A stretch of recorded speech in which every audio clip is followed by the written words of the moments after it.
Today is the 20th anniversary of the Tiananmen Square massacre, in which hundreds of pro-democracy demonstrators were gunned down in central Beijing. Chinese authorities have gone to extraordinary lengths to prevent any commemorations and have kept foreign reporters well away from the square, including the ABC's Stephen McDonnell. The security net was being put into place all through the night. Major locations were under guard. As the sun rose on Tiananmen Square, the numbers only increased. And in the streets just off the square, paramilitary police gathered.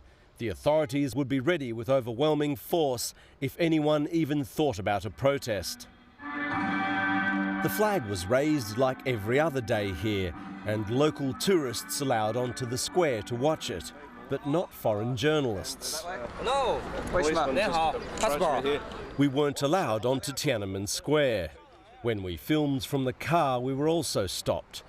And again on the street, we were ordered to leave the area. Every move we made was watched by undercover police, who kept a record of what we were doing.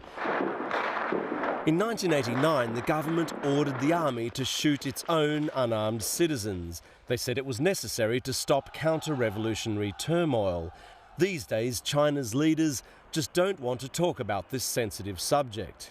I don't think the leaders will entertain any reversal of the verdict on the Tiananmen Square incident at this juncture, because in their eyes this will generate a lot of political debates and controversies. We may not be allowed on there to film, but most Chinese people who visit Tiananmen Square today won't notice anything out of the ordinary.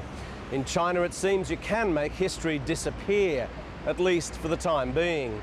And just in case, there were plenty of officers on hand to make sure the population was under control.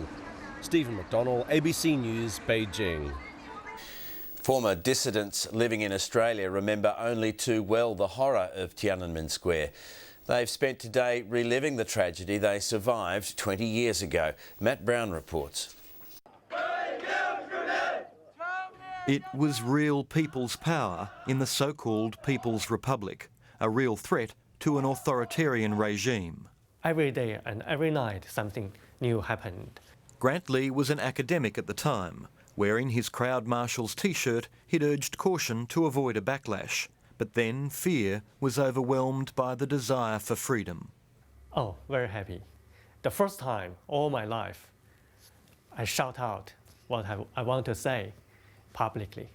The students defied what turned out to be a final warning. Their courage and their plight were beamed around the world and seared into the memories of a generation. When the party's hardliners moved in with brutal force, they killed hundreds, perhaps thousands. I saw the body tangled with the bicycles, and I found the brain from the cracked skull splashed on the ground. Despite the bloodshed, the regime survived and prospered, and the Chinese community, even in Australia, still feels the pressure. The Sydney-based Australian Chinese Daily cancelled a commemorative front-page ad, which was due to run today, saying it was too sensitive. In Chinese community, this invisible government is more powerful than Australian government. Like a mafia. Despite the pain, the activists say they succeeded at Tiananmen. Chinese Communist Party always said that our army is People's Liberation Army.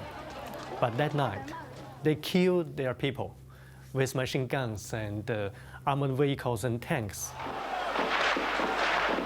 Today, the memory of the victims will be honoured in small ceremonies around the world. Matt Brown, ABC News, Sydney.